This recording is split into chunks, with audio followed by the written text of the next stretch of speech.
by Cathy Myers today. Cathy, thank you for coming on my show. Welcome. Thank you so much for having me. Absolute pleasure. Absolute pleasure. Can you please tell our listeners about who you are and what you do at the moment? Yeah, well, at the ripe old age of 63, I have totally had a U-turn in my career. So 24 years in the financial services industry, and I thought it was time for a change. So I've taken a year off to think about where I wanted to go. And one thing I reflect on with the financial services was I loved the people. And so I missed that. And I decided I think real estate would be a perfect opportunity for me. That's incredible. So you spent 20 odd years looking after people's finances, helping them probably to buy houses, just like what I'm doing at the moment. Yes. Get on the ladder, build investment portfolios, etc. And then you did a complete flip. Yes. It's gone into the other side. Yes. That's incredible. Yeah. What tipped you into real estate? I mean, there's so much you could have done. Why real estate? Well, as I say, I really love homes. And I always, whenever I go into a space, I always think about how life would be living there, what I could do with the place. I always watch the programs, the property programs. My husband and I love them. And so it just seemed like a really good fit. Yeah. Yeah. That's really cool. And as you said, you love helping people, love homes. And how do you put two and two together and help people to get ahead? And I guess also with your background and with your experience, you would have a lot of tips to share. Yes. So talking about tips, I thought I'd share a story with you. Oh, you got a story for me. All right, hit me with it. Okay, so I've bought and sold many homes over the years. And one thing I think that stands out when I reflected on all of the homes that we've bought and sold, there was one time where we had 10 days to find a new home and the pressure was on, and we had a reasonably young family and we did not want to be going into storage. And so we were, rushing around trying to find a home. We found this house. We fell in love with it. We didn't do due diligence on it, unfortunately, and we made an offer and we were blown away that it got accepted. Wow. And so we didn't do a builder's report. We didn't do anything. And we made this offer. It was a low ball offer, and we said settle next Friday. And no wonder they accepted it really fast. Yeah. Well, no wonder they did, because it turned out that it was a leaky home. Oh, no. Yeah. So, so that was, so I've left that marriage, but he's still got the house. So it's a double win for you. It's yeah. I'm sorry. I always wondered how I was going to escape that house. I used to say to my husband, "Oh, don't worry about it. We'll just leave it to the kids, and it can be their problem." Yeah. It's actually a lovely home, but unfortunately it has that. It's monolithic. It's multi levels. It's got decks, and it floods. Yeah. And it leaks. Because that's one thing I always say to my buyers, just stay away from those monolithic properties if you can. Absolutely. But not many people listen, and they think she'll be right. Really? Attitude. Yeah, it's incredible, Cathy, and I understand if it was like an investor, would have 50% deposit or even everything cash and they have enough money to reclad. Not many people realize how much it actually costs for reclad. Yes. I've just done one for my client. It cost them $400,000 to do a reclad of the property. Exactly. And it's a bit of a Russian roulette in a way, because you open up the house, get rid of that cladding, and you don't know what you'll find there. Exactly.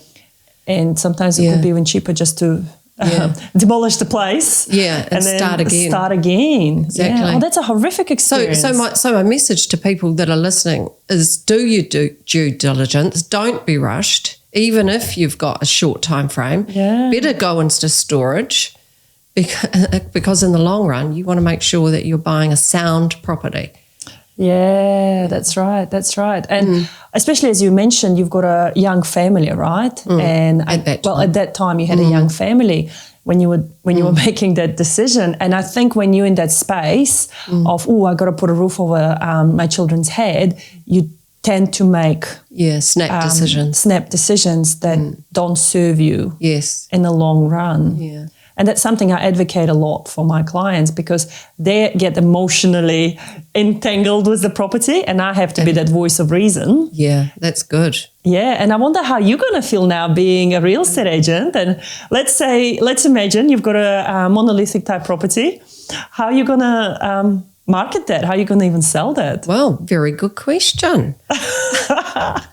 Well, you do have to disclose, of course. Of course. And as you've just said, some people are up for buying those properties. Yeah. So if they go in all eyes open, knowing what they're buying, well, that's your target market, because, yes, those properties will sell for a discount because of the problem. Yeah, and sometimes for a massive discount. I mean, we've got some beautiful ones on the coast. Yes. That, I know. 2 or 3 stories high, and just because is that what you had? You said it was 2-story. It was a funny house, you know.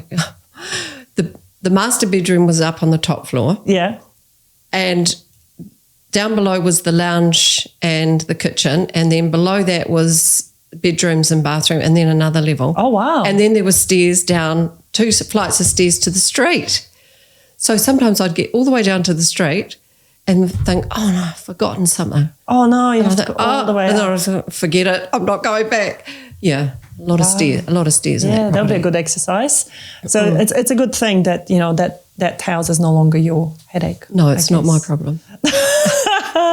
That's incredible. So now you're a real estate agent. You're just starting out, and you are experiencing this whole new life of doing open homes and following up with people, I guess, and finding out what they want. Yes. What has been challenging so far?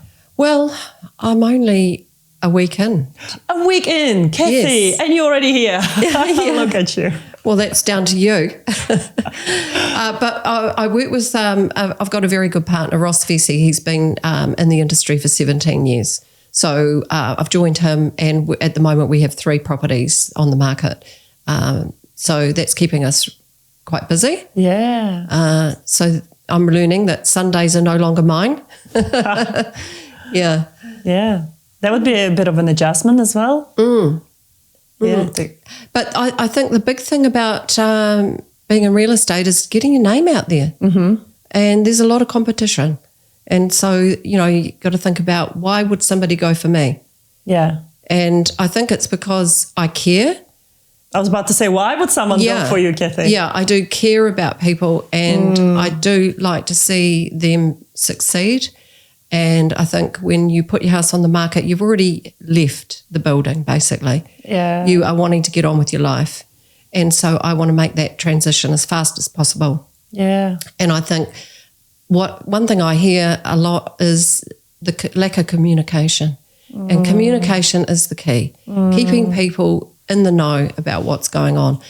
I used to find with real estate agents, when we listed our house, and it's such a big job to get it ready for an open home and get your kids out and get your dog off, and then you'd hold your breath, wonder how it went. And it would take ages for some agents to come back to you and let you know how many people came through, what was the interest. And so I think, having been in those shoes, I want to make sure that I get back to my vendor very quickly and give them the feedback about, how many people came through and what was the interest. Yeah. That's actually a really good thought, because I started to think about houses that I've sold in the past as well. And very similarly, where there'll be some really good agents where communication was just flowing, it was amazing. Yeah. And there would be some that, communication was lacking. And you sit there holding your breath, excited. Well, I'll tell you a funny story. One time when I was selling a house, we were moving from Palmerston North to Kapiti at that time. And I was 9 months pregnant with my second child. And we already bought a house in Paraparaumu, but I haven't even seen it. That's story for another show. Gosh. Didn't even see the house, but bought it blindly off Trade Me. You know, you buy things off Trade Me, right? Yeah. I've heard of people doing these wild things. Well, in my career path, I think I bought a house off Trade Me and I bought a business off Trade Me, both times without much thinking about the consequences. Yeah. But in that particular one, we were under a lot of pressure. We needed to sell the Palmerston North one because we already bought one here, and I knew the moment that baby's born, we were moving across because I wanted to give birth in Palmerston North because it had a hospital and everything versus, Kapiti. That's one thing we really lack. We don't have a good hospital system here. So on the night when I went into labour with him in the evening, the agent rings me. She goes, "Oh, I've got a buyer. So here I am in labour. Oh my goodness. Packing my hospital bag. And Baby, go back. Yeah, literally. I said, okay, give me half an hour. And there was me in labour, walking around, cleaning the house, getting it ready. And then heading off to the hospital with my husband. I just picked him up from Christchurch because he just arrived from his work trip. Still in labour, and picked up my mum because she also arrived from overseas to help me out with my 2-year-old in the tow. That was you fun. And your stories, they're amazing. I completely forgot about this one until you mentioned the real estate agent, and it popped into my head that we went through that experience. So I ended up going into the hospital to give birth. And I mean, it took me to be in labour, give birth, have the baby and everything. And then only I heard from the agent what actually happened. And I'm like, surely if I had the chance to message you and do all these things while in labour, you would have had a chance to tell me how it went. What the outcome was. So I absolutely agree with you. And I hope this is something you can deliver for your, deliver. Oh, look at that. Look at the play of words. Yeah, very good. For your clients and for your vendors, in terms of the clear communications on. Absolutely, because even when things are going wrong, as long as you know, but when you don't hear, then you assume the worst, right? Yes, and you start joining the dots and maybe not getting the full picture. And I guess you being in the financial industry yourself, you know that communication is the key. You know that people need an answer, need it now, need it yesterday sometimes, even though they've just come to you now. And I think that's a superpower that you've got in your toolkit. Thank you. Yes. I've identified your superpower, Cathy. Yeah, thank you. That you have that experience, you have it in you dealing with people. And also I find in our roles, we do a lot of counseling for people, right? They go through separations, they go through death in the family. And that's usually the reason why they would be selling assets for majority of the time sometimes because the separations is happening. So I think you could support them through that. It's like my daughter has just bought and sold and bought a house and had some issues. She's going into real estate up in Hawke's Bay. I said to her, Kate, this has been a really good experience for you now because now you know what your clients are going to experience. And let's put for a moment your financial hat on, just your experience, because you're quite new in the real estate market and you probably haven't lived enough through as a real estate agent, but I know you've lived enough through as a financial person. Where do you see the market heading? Because you would have had a few cycles of fun. Everything's cyclical and you can see the economy at the moment is definitely down, but it will come back up.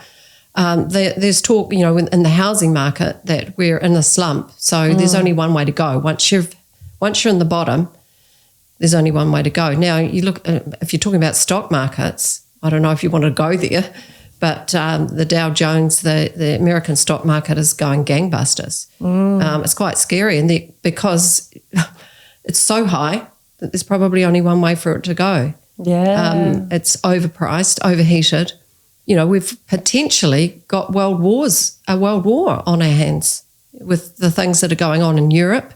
I've just come back from overseas, and one thing that struck us was all around the world, they've got the same problems: lack of housing, cost of food, and a lot of social unrest. Yeah. I mean, look, I was in Turkey earlier this year and I was blown away by the interest rates. So the home loan interest rates in New Zealand at that time were, let's say, 7%. Yes. And Turkey was trading at 50%. No way. 50% interest rate. It was ridiculous. I'm like, who is even buying anything here? No. The inflation was like 200%. It was just nuts. The prices just went crazy in Turkey. And I found the same. And then I went to my country of Tajikistan, and it was a very similar story, where I don't even know how people live there or how they're able to earn money and feed their family. With the prices. We're very lucky to be in New Zealand. Yeah. I think New Zealand is so sheltered. And us living here, and a lot of people complain about, cost of living and how hard it is and da-da-da, but they just have no idea how hard it is on the other side of the world and how much worse it could have been. But hopefully, as you say, we are on that, interest rates are tracking down, aren't they? Well, the interest rates are coming down, so it's usually a good news for home buyers. For home ownership, absolutely. And the good thing about the property market now is it is a buyer's market. You can now have conditions, whereas, dial it back a year or so ago, if you had a condition, you weren't going to get a look in. If you had a house to sell. But now... Remember the COVID times when things just went absolute crazy? And people were buying houses like hot pies and just couldn't keep up with the demand. The fear of missing out. That FOMO, the whole FOMO thing, I think we're a little bit too old for those sort of phrases. Never too old. So, Cathy, tell me, what are your goals? What are your aspirations? What do you want to achieve apart from, providing amazing service to your clients? What do you want to achieve personally and professionally? Professionally, I would like to be a big name in the Kapiti Coast for real estate. That is my goal. I want to be the next Della Randall. I was about to say, should Della watch out for you? I love Della. She's lovely. Cool. She's amazing. She's done an awesome job. And I would love to have that success. That's incredible. So, look, there's plenty of properties being built on the Kapiti Coast as well. So I think there's lots of potential. And now that we've got, as you said, interest rates are coming down, we've got first-time buyers coming back onto the market. Investors might come back. Oh, they're definitely coming back. So everyone's sort of slowly waking up after the winter. Spring's here. The spring is here. That's right. So there should be more houses on the market. So is that what you find normally? Like, is there more houses before Christmas or after Christmas? Well, as I say, I'm new, but I do know that spring people do put their houses on the market. They don't like to do it over winter. In fact, it's actually a good time to do it over winter because there's less stock. That's what I thought. And spring and summer, a lot more stock, so a lot more competition for your house. That's right. So tell me a little bit more about the 3 houses that you have at the moment on the market. Don't tell me the addresses, but just what sort of buyers it may suit for. Okay, so one is a first home buyer's home. It's a doer-upper. It's under offer at the moment, so that's about to close. The second one, the people are moving to Hamilton. They've already moved, and it's a lovely home, multi-level, up on the hills in Waikanae with the most amazing view. I was out there on last Sunday in the sun taking photos of the South Island. We could see the South Island and of course, Kapiti Island. Beautiful. And then the other one is down in Aotea, and that's another beautiful home, 4-bedroom, single level, great views. And the people have very cleverly taken photos of the views. They've had it done as a professional photo and they've got it on the wall saying this is your sunset view, their sunsets.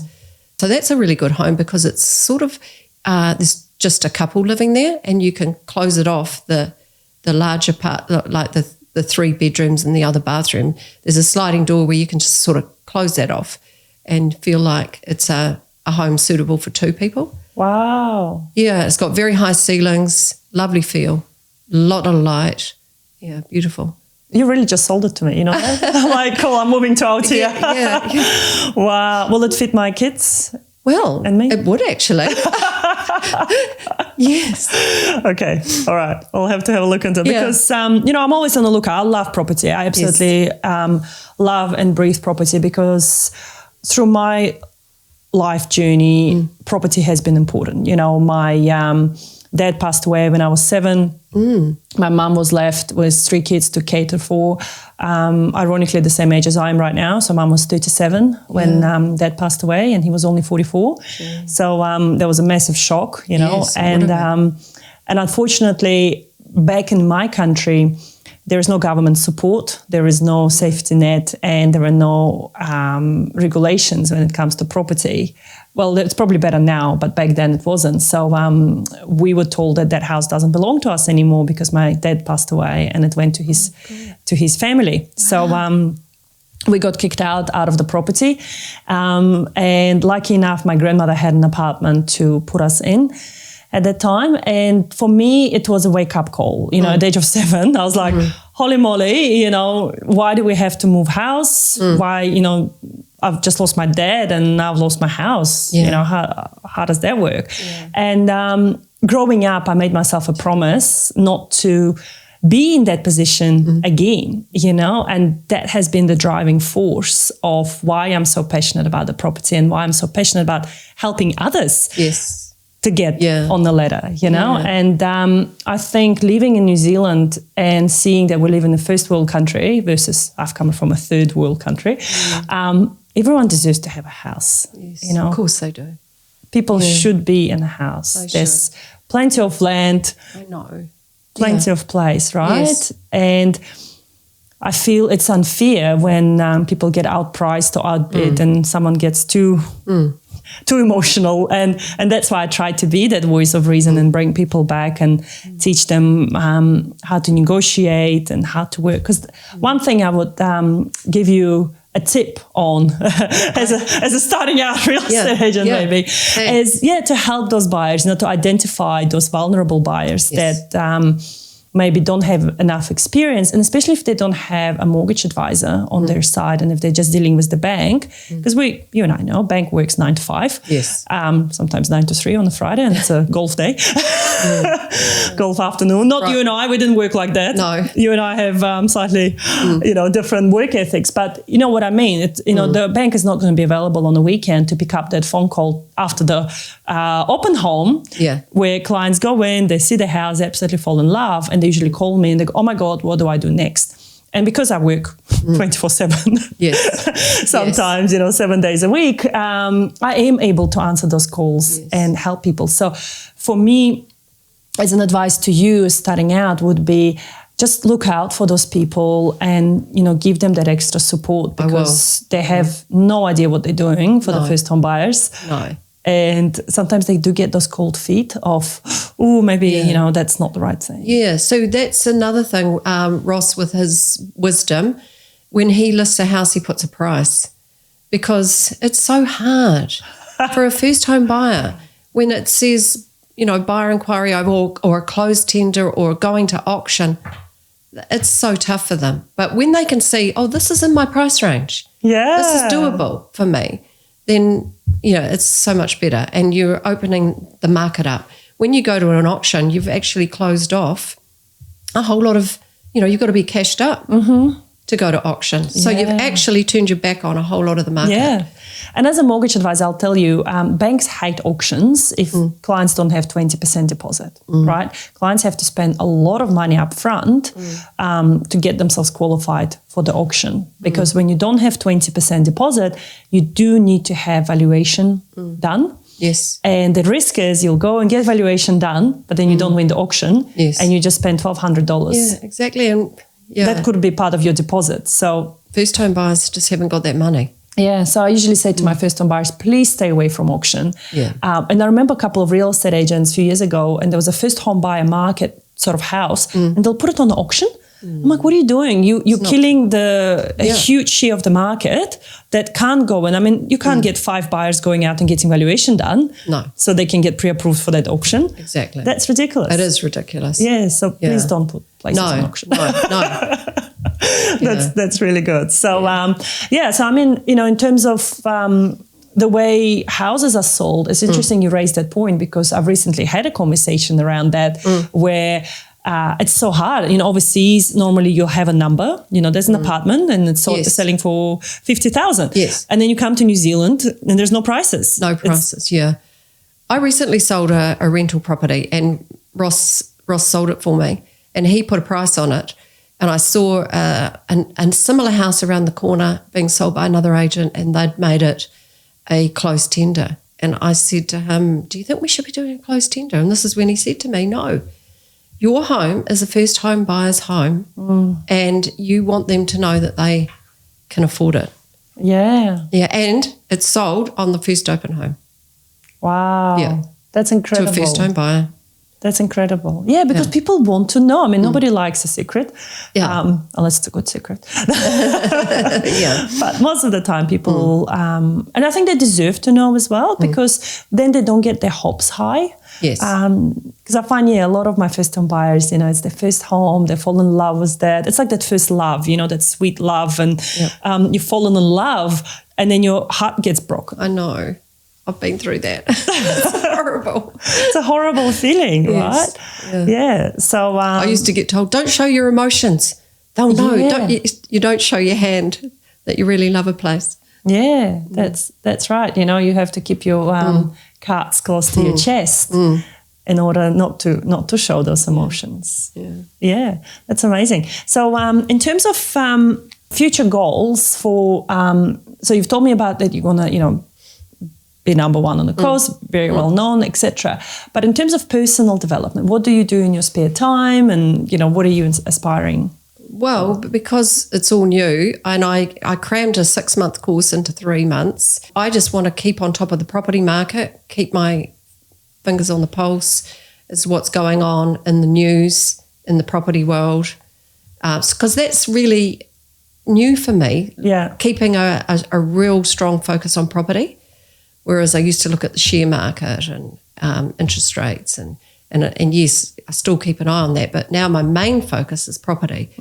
So I want to be well schooled on what's come to market, what potentially could come to market.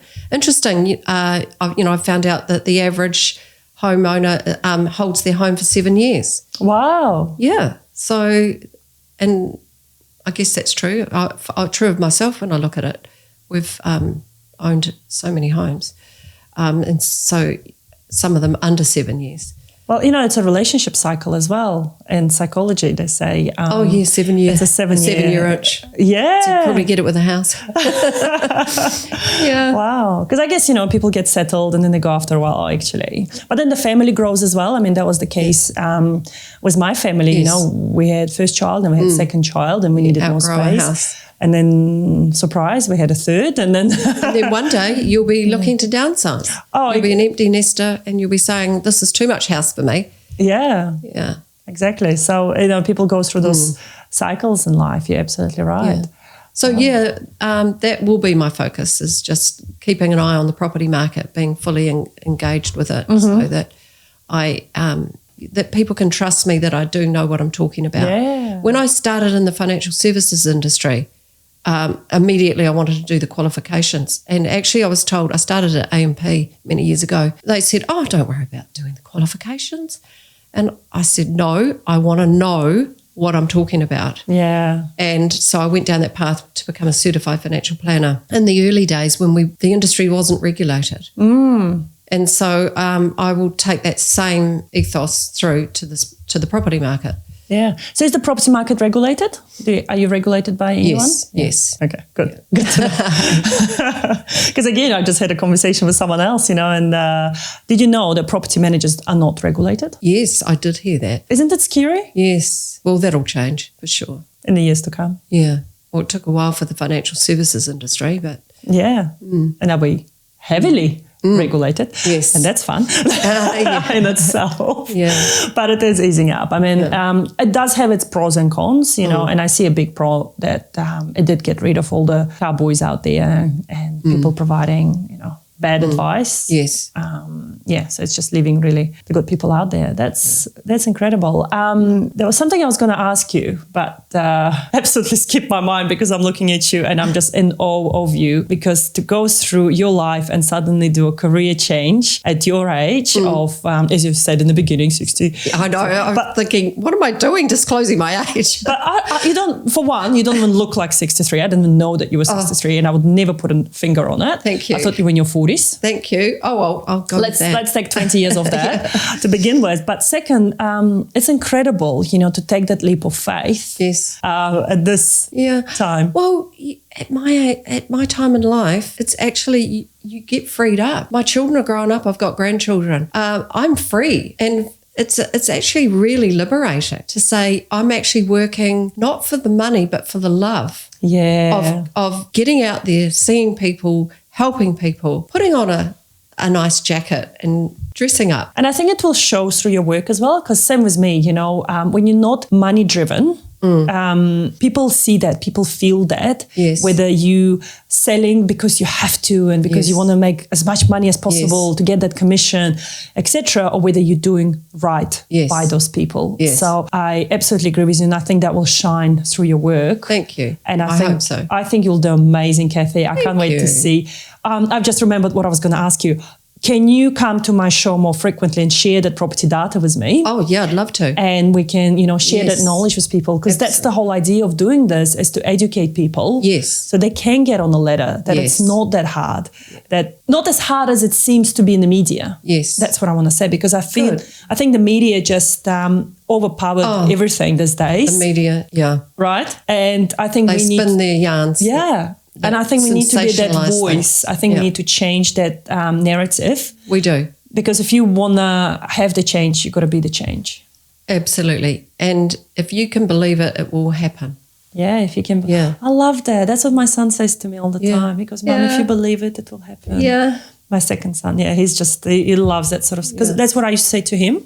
But now he throws it back to me. And that's beautiful to hear that, if you believe it, it can happen. Well, it's all about focus, isn't it? Yeah, that's incredible. Cathy, any parting words before we wind this up? No, I just want to thank you, because I think you're a dynamo. You're amazing. I met you for lunch the other day, and here we are doing a podcast, because you're a mover and a shaker, and I am in awe of you. So there you go. Thank you. Thank you so much. It's an absolute pleasure to have you, and I can't wait to see where your journey takes you. Thank you. Thank you for coming. And yours. Bye. Bye.